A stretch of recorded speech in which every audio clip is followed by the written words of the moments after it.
Hi friends, എല്ലാവരും സുഖമായിരിക്കുന്നുണ്ടല്ലോ. ഞാനും സുഖമായിരിക്കുകയെന്ന്. പ്രവീണിന് കുഴപ്പമൊന്നുമില്ല എന്ന് പറയാൻ പറ്റില്ല, ചെറിയൊരു പ്രശ്നമൊക്കെ ഉണ്ട്. എന്നാലും ഒരു കുഴപ്പമില്ല. നിങ്ങളുടെ എല്ലാവരുടെ പ്രാർത്ഥനയും കൊണ്ട് അവനൊക്കെയാണ്. എന്താ പറയുക, നല്ല ഹാപ്പിയാണ് അവൻ. പിന്നെ പറയാൻ പോയാൽ ഇന്നലെ നമ്മുടെ എല്ലാ വീഡിയോസും ഷോർട്സും എല്ലാം കണ്ട് കമൻ്റ് ഇടുന്ന എറണാകുളത്ത് നിന്നും സിമി നോബൽ എന്ന് പറയുന്ന ഒരു ഫ്രണ്ടാണ്. യൂട്യൂബിൽ നിന്ന് പരിചയപ്പെട്ടതാണ്. എന്നെ വിളിക്കുകയും ഇടയ്ക്കിടയ്ക്ക് മെസ്സേജൊക്കെ അയച്ച് കൂട്ടായ ഒരു ഫ്രണ്ടാണ്. ഞാൻ എല്ലാ ദിവസവും കൈ വെച്ച് വീഡിയോ എടുക്കുന്നത് കണ്ടപ്പോൾ അവർക്ക് എന്തോ ഒരു സങ്കടം തോന്നി. അപ്പോൾ എന്നോടൊന്നും ചോദിച്ചൊന്നുമില്ല, അഡ്രസ്സ് മാത്രമേ ചോദിച്ചിട്ടുണ്ടായിരുന്നുള്ളൂ. അപ്പോൾ എന്തിനാണെന്ന് ചോദിച്ചപ്പോൾ ഇങ്ങനെ ഒരു കാര്യം പറഞ്ഞിട്ടുണ്ടായിരുന്നു. പക്ഷേ ഇത്രയും പെട്ടെന്ന് എനിക്ക് അയച്ചു തരുമെന്നൊന്നും ഞാൻ പ്രതീക്ഷിച്ചില്ല. ഒരുപാട് സന്തോഷത്തോടെ ഞാൻ ഈ നിമിഷം അവർക്കൊരു താങ്ക്സ് പറയുകയാണ്. എന്തായാലും റിംഗ് ലൈറ്റ് വന്നിട്ടുണ്ട്, സൂപ്പറാണ്, എനിക്കിഷ്ടപ്പെട്ടു. അതുകൊണ്ട് തന്നെ എനിക്കിപ്പോൾ കയ്യിൽ ഫോണില്ല കേട്ടോ, ഞാൻ കയ്യിൽ ഫോൺ വെച്ചിട്ടില്ല. അവർ തന്ന ആ ഒരു റിംഗ് ലൈറ്റിൽ സെറ്റ് ചെയ്ത് വെച്ചിട്ടാണ് ഇപ്പോൾ ഞാൻ വീഡിയോസ് എടുക്കുന്നത്. ഒരുപാട് സന്തോഷം, താങ്ക്സ്. അപ്പോൾ ഞാൻ ഇപ്പോൾ വന്നിരിക്കുന്നതെന്ന് പറയുന്നത് നമ്മുടെ സെൻസസുമായി സംബന്ധിച്ച് ഒരു വീഡിയോ ചെയ്യാനാണ് ഞാൻ വന്നിരിക്കുന്നത്. ഒരുപാട് പേര് നമ്മുടെ വീടുകളിൽ സെൻസസ് എടുക്കാൻ വരുന്നുണ്ട്. ഓരോരോ പാർട്ടായിട്ട് അവർക്കായിട്ട് കൊടുത്തിട്ടിരിക്കുന്ന ജോബുകൾ അവർ പാർട്ടായിട്ട് തിരഞ്ഞെടുത്ത് വിട്ടിട്ടുണ്ട്. കുറേ പേര് ഓരോരോ സ്ഥാപനത്തിൽ ജോലി ചെയ്യുന്നവരാണ് അവരൊക്കെ.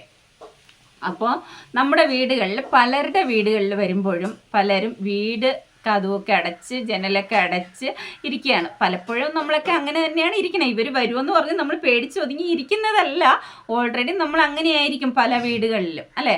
അപ്പോൾ അങ്ങനെ ഇരിക്കുന്ന സമയങ്ങളിൽ അപ്പോൾ ഇവർ വന്ന് വിളിക്കുകയാണെങ്കിൽ വ്യക്തത വരുത്തുക. ആദ്യം അവരുടെ കഴുത്തിലെ ഒരു ID ഉണ്ടാവും. അപ്പോൾ ആ ID ഒക്കെ വെച്ച് വ്യക്തതയാക്കുക. ആദ്യം നമുക്ക് പരിചയമില്ലാത്തവരാണെങ്കിൽ അത് നമ്മൾ ഓക്കെ ആക്കിയതിന് ശേഷം നമ്മുടെ വീട്ടിൽ സ്നേഹത്തോടെ വിളിച്ചിട്ട് ഇപ്പോൾ പലതും തട്ടിപ്പ് നടക്കുന്നുണ്ട്. അതുകൊണ്ടാണ് പലരും പേടിക്കുന്നത്. തട്ടിപ്പും വെട്ടിപ്പും ഒക്കെ നടക്കുന്നതുകൊണ്ടാണ് നമ്മളൊക്കെ പേടിക്കാൻ. അതിന് കാരണം തന്നെ ഉണ്ട്, ഞാനത് സമ്മതിക്കുന്നു, കാരണങ്ങളുണ്ട്.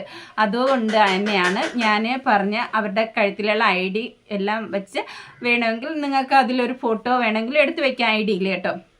അപ്പോൾ എല്ലാം ചെയ്യുക. എന്നിട്ട് നമ്മൾ അവരെ സ്വീകരിക്കുക. അവർ ചോദിക്കുന്ന ചോദ്യത്തിന് കറക്റ്റായിട്ട് നമ്മൾ ഉത്തരങ്ങൾ കൊടുക്കുക. ചില ആൾക്കാർ അങ്ങനെയല്ല ചെയ്യുന്നത് കേട്ടോ. അതുകൊണ്ടാണ് ഞാനിപ്പോൾ ഈ ഒരു കാര്യം ഞാൻ അറിഞ്ഞ എങ്ങനെയെന്ന് വെച്ച് കഴിഞ്ഞാൽ എൻ്റെ ഒരു ഫ്രണ്ട് ഇതുപോലെ എന്നോട് പറഞ്ഞതാണ്. അപ്പോൾ അതുകൊണ്ട് ആണ് എൻ്റെ ഫ്രണ്ടിന് ഇതുപോലെ ആ ഒരു സെൻസസിൻ്റെ ജോബ് കിട്ടിയിട്ടുണ്ട്. ആ ഒരു ഡ്യൂട്ടിയാണ് എൻ്റെ ഫ്രണ്ടിന് കിട്ടിയിരിക്കുന്നത്. അപ്പോൾ അവളാണെങ്കിൽ എന്നെ വിളിച്ച് ഇങ്ങനെ കാര്യങ്ങൾ പറഞ്ഞിട്ടുണ്ട്. ഇതുപോലെയാണ് ചേച്ചി എന്ന് വിളിച്ച് കാര്യം പറഞ്ഞിട്ടുണ്ട്. അപ്പോൾ ഞാനപ്പോൾ കാര്യം പറഞ്ഞു, നീ ഒന്നുകൊണ്ട് വിഷമിക്കണ്ട, നീ ധൈര്യമായിട്ട് പൊയ്ക്കോ എന്നൊക്കെ പറഞ്ഞ് ധൈര്യം കൊടുത്തിട്ടുണ്ട്. പിന്നെ ഒരു കാര്യം, ഈ ഒരു ഫ്രണ്ട് മാത്രമല്ല കേട്ടോ എന്നെ വിളിച്ചറിയിച്ചത്, മറ്റു കുറേ പേരുടെ ന്യൂസും എനിക്ക് കിട്ടിയിട്ടുണ്ട്. ഒരുപാട് പേരിങ്ങനെ വിഷമിച്ച് അവരെ ഡ്യൂട്ടിയിൽ നല്ല വിഷമിക്കുന്നവർ വേറെ ആൾക്കാരുണ്ട്. അപ്പോൾ അതും എനിക്ക് അറിയാമെന്നുള്ളത് കൊണ്ട്, പേഴ്സണലായിട്ടും ഒരുപാട് കാര്യങ്ങൾ എനിക്ക് അറിയാമെന്നുള്ളത് കൊണ്ടാണ് ഞാനിപ്പോൾ ഈ ഒരു കാര്യവുമായിട്ട് വന്നിരിക്കുന്നത്. മെയിനായിട്ട് എനിക്ക് ഇന്നലെ തന്നെ ഈ ഒരു വീഡിയോ ചെയ്യണമെന്ന് ആഗ്രഹം ഉണ്ടായിരുന്നു. പക്ഷേ ഞാൻ കുറച്ചും കൂടെ പ്രൂഫ് എനിക്ക് കിട്ടണമല്ലോ, ഇവളുടെ പ്രൂഫ് മാത്രം പോരല്ലോ. അപ്പോൾ അതുകൊണ്ടാണ് ഞാൻ മറ്റാരുടെയെങ്കിലും കൂടെ ഒരു പ്രൂഫ് നമുക്ക് കിട്ടണമല്ലോ എന്ന് വിചാരിച്ചു. അങ്ങനെ ഇരുന്നപ്പോഴാണ് എൻ്റെ വേറൊരു സുഹൃത്ത് വഴി എനിക്ക് ഒരു ന്യൂസ് കൂടെ കിട്ടി. അവരിതുപോലെ സെൻസസ് എടുക്കാൻ പോയപ്പോൾ ചെറിയ പ്രോബ്ലങ്ങളൊക്കെ അവർക്ക് അനുഭവിക്കേണ്ടി വന്നു. അവർ റോങ് ആയിട്ടുള്ള സംസാരവും കാര്യങ്ങളൊക്കെ നടന്നപ്പോൾ അവർക്കതൊരു വിഷമമാണ്. കാരണം അവരങ്ങനെ നിസ്സാരക്കാരല്ല. ഗവൺമെൻറ് അങ്ങനെ തിരഞ്ഞെടുക്കുന്നുണ്ടെങ്കിൽ അവരെ ഡ്യൂട്ടിക്ക് തിരഞ്ഞെടുക്കുന്ന അവരത്ര നിസ്സാരക്കാരായിരിക്കില്ലല്ലോ. അപ്പോൾ അതുകൊണ്ട് അവർക്ക് ചെറിയൊരു വിഷമമൊക്കെ ഉണ്ടാവും. അപ്പോൾ അതും കൂടെ കേട്ടപ്പോൾ എനിക്ക് ഇങ്ങനെ ഒരു വീഡിയോ ചെയ്യണമെന്ന് എനിക്ക് തോന്നിയിട്ടാണ് ഞാനിപ്പോൾ വരുന്നത്. ഞാൻ എൻ്റെ റിയലായിട്ടുള്ള അനുഭവമാണ് ഞാൻ നിങ്ങളോട് സംസാരിക്കുന്നത്. മനസ്സിലായോ? അത് ആദ്യം മനസ്സിലാക്കുക നിങ്ങൾ. എന്നിട്ട് അതിൻ്റെ പുറത്ത് നമ്മൾ മമ്മൂട്ടിയുടെ വോയിസും കൂടെ ഞാൻ കേൾക്കാനിടയായി. ശരിയാണ്, കഴിഞ്ഞ 30-ാം തീയതി വരെ ജൂൺ 30 വരെ നമ്മുടെ വീട്ടിലിരുന്ന് ഈ ഒരു കാര്യം നമ്മുടെ ഫോൺ വഴി തന്നെ ഈ സെൻസസിൻ്റെ വിവരങ്ങൾ ചെയ്യാമായിരുന്നു. അത് ചെയ്തവർക്കാണെങ്കിൽ വളരെ ഈസി ആയിട്ട് നമ്മുടെ സെൻസസിൽ വീട്ടിൽ അതിൻ്റേതായിട്ടുള്ള ഉദ്യോഗസ്ഥർ വരുന്ന സമയത്ത് നമുക്ക് അതിൻ്റെ ഒരു കോഡ് നമ്പർ മാത്രം പറഞ്ഞു കൊടുത്താൽ മതി. പക്ഷേ ഇപ്പോൾ മമ്മൂട്ടി പറഞ്ഞതനുസരിച്ച് ജൂൺ 30 വരെ നമ്മുടെ ഫോണിൽ ഈ ഒരു കാര്യം ചെയ്യാമായിരുന്നു. അത് കഴിഞ്ഞ് ഈ സെൻസസ് എടുക്കേണ്ട ഉദ്യോഗസ്ഥർ നമ്മുടെ വീട്ടിൽ വരുമ്പോൾ ഇതിലൊരു കോഡ് നമ്പറുണ്ട്, അത് പറഞ്ഞു കൊടുത്താൽ മാത്രം മതി. അവർക്ക് കുറച്ചുകൂടെ ഈസി ആയിട്ട് അവരുടെ ജോബ് ചെയ്യാൻ പറ്റും. പക്ഷേ ഇനി ആ ഒരു ഇത് നമുക്ക് ഫോണിൽ ചെയ്യാൻ പറ്റത്തില്ല. കാരണം ജൂൺ 30 വരെ മാത്രമേ ഈ ഒരു സ്കീം ഉണ്ടായിരുന്നിട്ടുള്ളൂ. ഇനി നമുക്ക് ജൂലൈ 1 മുതൽ അവർ നമ്മുടെ വീടുകളിലേക്ക് ഈ ഒരു സെൻസസിന് വേണ്ടി എടുത്തിരിക്കുന്ന ഉദ്യോഗസ്ഥർ നമ്മുടെ വീടുകളിലേക്ക് വരും. അപ്പോൾ നമുക്കത് കറക്റ്റായിട്ട് അവർക്ക് നമ്മുടേതായിട്ടുള്ള എല്ലാ കാര്യങ്ങളും പറഞ്ഞു കൊടുക്കുക. ഇത് ഗവൺമെൻറ് അംഗീകാരത്തിൽ അവർ വരുന്നവരാണ്. ഗവൺമെൻറ്റാണ് ഈ ഒരു കാര്യത്തിൽ അവരെ സെലക്ട് ചെയ്തിരിക്കുന്നത്. അതാദ്യം നമ്മൾ ആദ്യം മനസ്സിലാക്കുക. ഓക്കെ, അപ്പോൾ നമ്മുടെ മമ്മൂട്ടിക്ക എന്താണ് പറയണതെന്ന് നമുക്ക് ആദ്യം കേൾക്കാം അല്ലേ?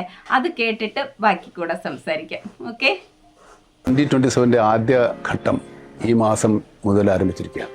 2026 ജൂൺ 16 മുതൽ 30 വരെ നിങ്ങളുടെ വിവരങ്ങൾ നിങ്ങൾക്ക് ഓൺലൈനായി സമർപ്പിച്ച് ഈ ദേശീയ ദൗത്യത്തിൽ പങ്കാളിയാകും. തുടർന്ന് ജൂലൈ 1 മുതൽ 30 വരെ സെൻസസ് ഓഫീസർമാർ നിങ്ങളുടെ വീട്ടിലെത്തും. അവർ ചോദിക്കുന്ന വിവരങ്ങൾ ഇന്നേക്ക് വേണ്ടിയും നാളേക്ക് വേണ്ടിയും നിങ്ങൾക്ക് വേണ്ടിയും രാജ്യത്തിന് വേണ്ടിയും ഉള്ളതാണ്. മികച്ച റോഡുകൾക്കും വിദ്യാഭ്യാസത്തിനും ആരോഗ്യ സേവനങ്ങൾക്കും വികസന പദ്ധതികൾക്കും അടിത്തറയാകുന്ന വിവരങ്ങളാണ്. നിങ്ങളുടെ വീടുകളിലെത്തുന്ന സെൻസസ് ഉദ്യോഗസ്ഥന്മാരെ സ്നേഹത്തോടെ സ്വീകരിക്കുക. അവർ തീർച്ചയായിട്ടും നിങ്ങളുടെ ഗുണത്തിന് വേണ്ടി വരുന്നവർ. നാടിൻ്റെ ഭാവിക്ക് വേണ്ടി എല്ലാവരും ഈ ജനസംഖ്യ സെൻസസിൻ്റെ ഭാഗമാകുക. അപ്പോൾ നിങ്ങൾ കേട്ടില്ലേ മമ്മൂട്ടിക്ക പറയുന്നത്? ഞാൻ പറഞ്ഞത് തന്നെയാണ്, കുറച്ചുകൂടെ വ്യക്തതയാക്കി നിങ്ങൾക്ക് മനസ്സിലാക്കി തന്നിട്ടുണ്ട് മമ്മൂട്ടിക്ക. അപ്പോൾ ഞാനും ഇത് തന്നെയാണ് നിങ്ങളോട് പറയുന്നത്. നിങ്ങളെ വീട്ടിൽ വരുന്ന സെൻസസ് എടുക്കാൻ വരുന്നവരോട് നിങ്ങൾ കുറച്ചും കൂടെ, അതായത് ഒരുപാട് പേര് അപമര്യാദയായിട്ടൊക്കെ പെരുമാറുന്നുണ്ട്. അവർക്ക് നല്ല വിഷമം വരുന്നുണ്ട്. കാരണം അവർക്ക് കൊടുത്ത ജോബാണ് അത്, അവർക്ക് കൊടുത്ത ആ ഒരു ഡ്യൂട്ടി അവർ കൃത്യമായിട്ട് ചെയ്ത് അവർക്ക് ആ കണക്ക് അവരെ ഏൽപ്പിക്കാനുള്ളതാണ്. അപ്പോൾ നിങ്ങൾ ആരും പേടിക്കരുത്. നിങ്ങളുടെ കാര്യങ്ങൾ കറക്റ്റായിട്ട് പറഞ്ഞു കൊടുക്കുക. പിന്നെ വേറൊരു സംഭവം എന്ന് പറയുന്നത്, ഈ കടയും വീടും കൂടെ ഇരിക്കുന്നവർക്കാണെങ്കിൽ കുറച്ചും കൂടെ ടെൻഷനാവും. എന്തിനായിരിക്കും ഇവർ വന്നിരിക്കുന്നത്, നമ്മുടെ വല്ല ഡീറ്റെയിൽസ് എടുത്ത് വേറെ ആർക്കെങ്കിലും കൊടുക്കാനാണോ, അയ്യോ എന്താണ് ഏതാണെന്ന് പറഞ്ഞ് നമുക്കൊരു പേടിയുണ്ടാവും അല്ലേ? അപ്പോൾ ഒരിക്കലും അങ്ങനെ ഒരു കാര്യത്തിൽ നിങ്ങൾ പേടിക്കേ വേണ്ട എന്ന് തന്നെയാണ് എനിക്ക് പറയാനുള്ളത്. കാരണം ഇതുകൊണ്ട് മറ്റൊരു കാര്യത്തിനും അല്ല ഈ ഒരു സെൻസസ് എടുക്കുന്നത്. അതാദ്യം നിങ്ങൾ വ്യക്തമായിട്ട് മനസ്സിലാക്കുക. ഓക്കെ, അപ്പോൾ ഇതൊക്കെ തന്നെയാണ് ഇന്ന് എനിക്ക് നിങ്ങളോട് പറയാനുള്ളത്. അപ്പോൾ വീഡിയോ കണ്ട് നിങ്ങൾക്ക് ഇഷ്ടപ്പെട്ട ലൈക്ക് അടിക്കാനും കമൻ്റ് ഇടാനും മറക്കരുത്. കാരണം കമൻറ്റ് ഏറ്റവും പ്രധാനമാണ് അല്ലേ? അപ്പോൾ നിങ്ങൾക്ക് എല്ലാവർക്കും അറിയാം. പുതിയതായിട്ട് വീഡിയോ കാണുന്നവർ സബും കൂടെ ചെയ്യണം. ഓക്കെ, എന്നാൽ കഴിയുന്ന രീതിയിൽ ഞാനത് പറഞ്ഞ് മനസ്സിലാക്കിയിട്ടുണ്ട് നിങ്ങളെ. സാധാരണക്കാർക്ക് വേണ്ടി മാത്രമാണ് ഞാൻ ഈ ഒരു വീഡിയോ ചെയ്യുന്നത് കേട്ടോ. Okay, bye. അടുത്തൊരു വീഡിയോയിൽ കാണാം.